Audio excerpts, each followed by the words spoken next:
Centrum और आज हम शुरू करने वाले हैं साइंस का नेक्स्ट लेक्चर उस सीरीज़ का एक्सक्रीटरी सिस्टम। इसके पहले का जो टॉपिक है सर्कुलेटरी सिस्टम वो ऑलरेडी कवर्ड है, प्रीवियस वीडियोस में पढ़ा होगा, आप वहाँ से चेक कर लेना। और अभी जो है हम एक्सक्रीटरी सिस्टम के बारे में देखते हैं। देखिए एक्सक्रीशन क्या होता है, removal of waste product form during the metabolism from the body is called the excretion.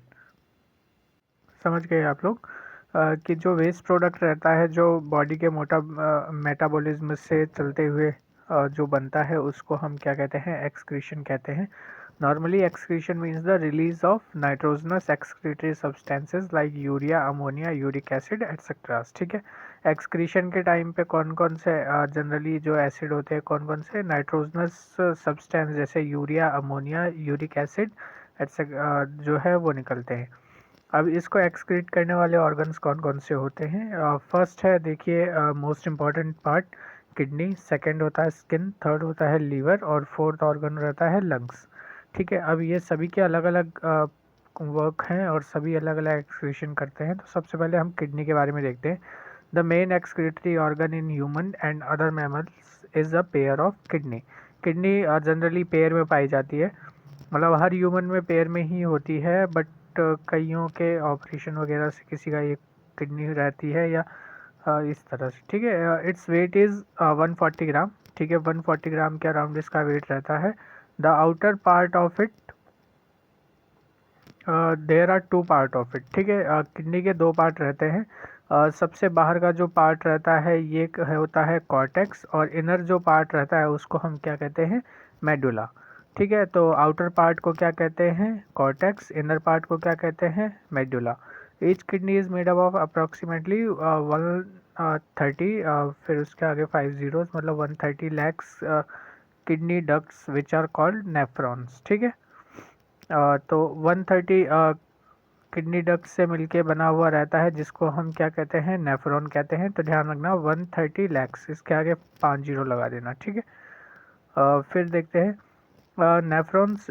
Nephron is a structural and functional unit of kidney. ठीक है, नेफ्रॉन जो रहता है वो किडनी का स्ट्रक्चरल यूनिट भी है और फंक्शनल यूनिट भी है।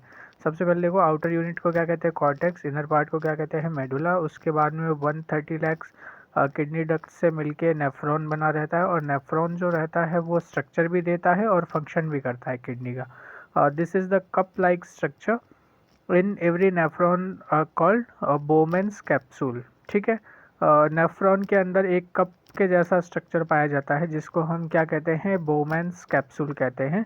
ठीक है, glomerulus is made up of the thin blood vessels found in Bowman's capsule. ठीक है, ग्लोमेरुलस नाम का एक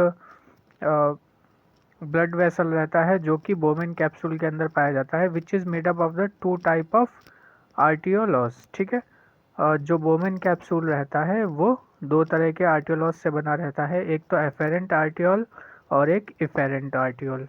ठीक है, तो एफेरेंट आर्टियोल क्या है, जो कि ब्लड को ग्लोमेरुलस तक कैरी करता है, और एफेरेंट आर्टियोल क्या है, जो ब्लड को ग्लोमेरुलस से एग्जिट करता है। ठीक है, तो इस चीज़ को ध्यान रखेंगे।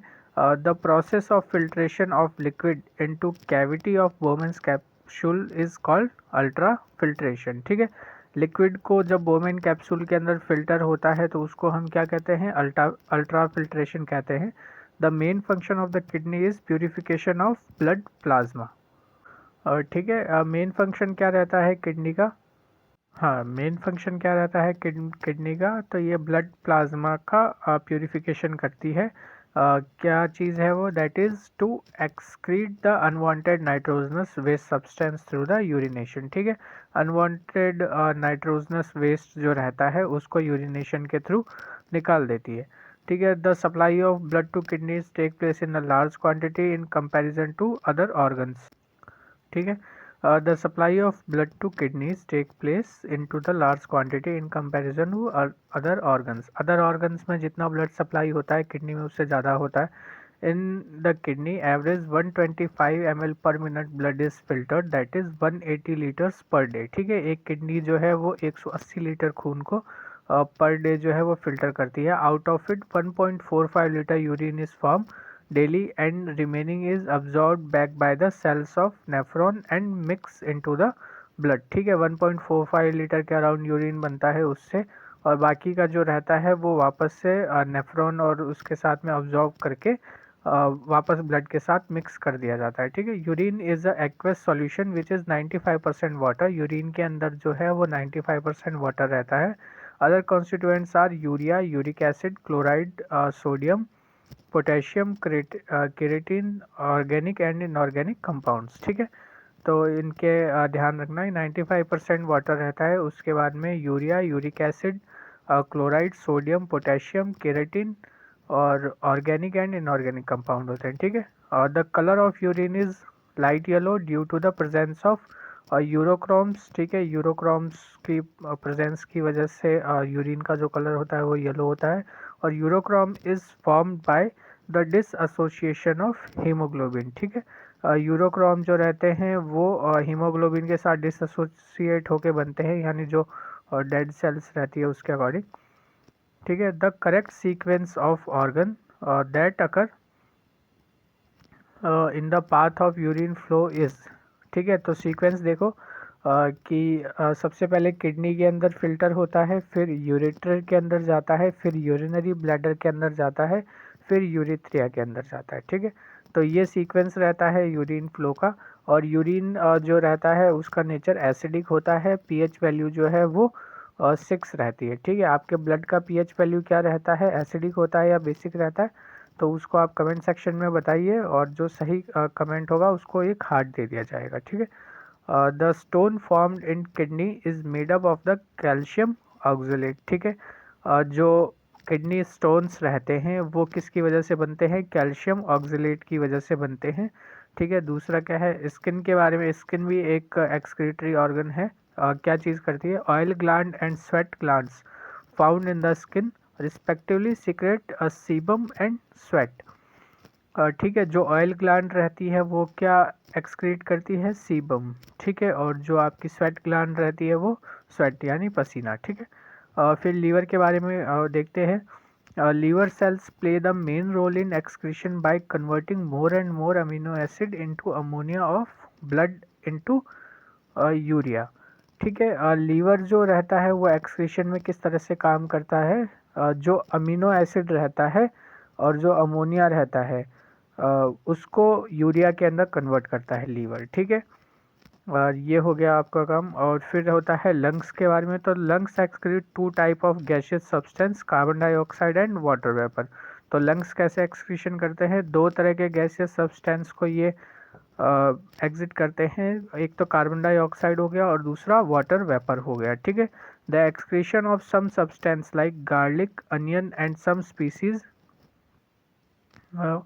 विच vapour component is present excreted by lungs. ठीक है, कुछ सब्सटेंस जैसे गार्लिक हो गया, अनियन हो गया, कुछ और भी मसाले होते हैं जिसके अंदर वेपर कंपोनेंट प्रेजेंट रहता है, तो उसको लंग्स के द्वारा एक्सक्रीट किया जाता है। ठीक है, अब देखते हैं different animals and excretory parts. ठीक है, तो अलग अलग एनिमल्स के एक्सक्रीटरी पार्ट कौन कौन से रहते हैं।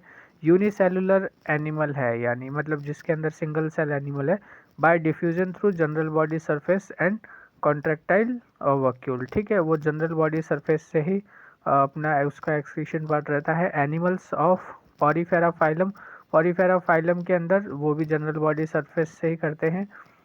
ठीक है, कोलेंट्रेट्स डायरेक्टेड बाय सेल्स। ठीक है, सेल्स के थ्रू करते हैं। प्लेटफॉर्म्स, तो वो फ्लेम सेल्स के थ्रू जो है वो एक्सक्रीशन करते हैं। Animals of Annelida phylum.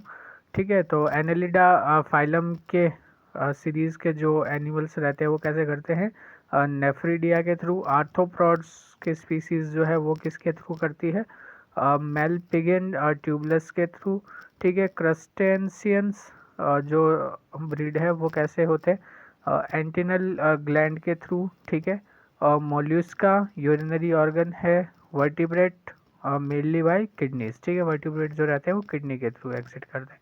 ठीक है, फिर आता है हीमोडायलिसिस। हीमोडायलिसिस एक मेडिकल टर्म है, इसका मतलब क्या रहता है, the process of removal of excess urea from the blood of patient during using artificial kidney. जब किडनी आपकी सही तरीके से वर्क नहीं करती है तब हीमोडायलिसिस किया जाता है। ठीक है, तो ये आपका जो चैप्टर है मतलब एक टॉपिक ये कंप्लीट हो गया है, और जो नेक्स्ट लेक्चर है वो आपका होपफुली कल ही आ जाएगा। ठीक है, और अगर इस लेक्चर के अंदर आपको कुछ ऐड करना है तो आप नीचे कमेंट सेक्शन में दे दीजिए, और अगर आपको कुछ स्पेशल टॉपिक पे लेक्चर चाहिए तो आप कमेंट सेक्शन में लिखिए, ताकि हम उसके ऊपर नए टॉपिक्स नए लेक्चर बना देंगे। ठीक है, और अगर आपको लेक्चर ये अच्छे लगते हैं तो आप इनको लाइक करें, शेयर करें और सब्सक्राइब करें। और बीपीएससी का एग्ज़ाम जैसे जैसे करीब आ रहा है, होपफुली 30 अप्रैल को एग्ज़ाम होने के चांसेस थे, बट अभी मे बी पोस्टपोन होएगा। तो उसके लिए यही है कि जो मेहनत कर रहे हैं उसको मेहनत करते रहें, लूसेंट को आप याद करते रहें, प्रीवियस ईयर क्वेश्चंस को देखते रहें, और साइंस के जो अभी बायो का आपका पार्ट चल रहा है ये कंप्लीट हो जाएगा। इसके बाद में जो नए लेक्चर्स रहेंगे वो आपके फिज़िक्स के कुछ इंपॉर्टेंट चैप्टर्स रहेंगे, और फिर केमिस्ट्री के इंपॉर्टेंट चैप्टर्स रहेंगे। ठीक है, तो अभी आप इनके प्रीवियस ईयर क्वेश्चन कीजिए, और फिर अगर किसी चीज़ में कोई डाउट आता है तो आप कमेंट सेक्शन में टाइप कर दीजिए, और उसका आंसर आपको मिल जाएगा।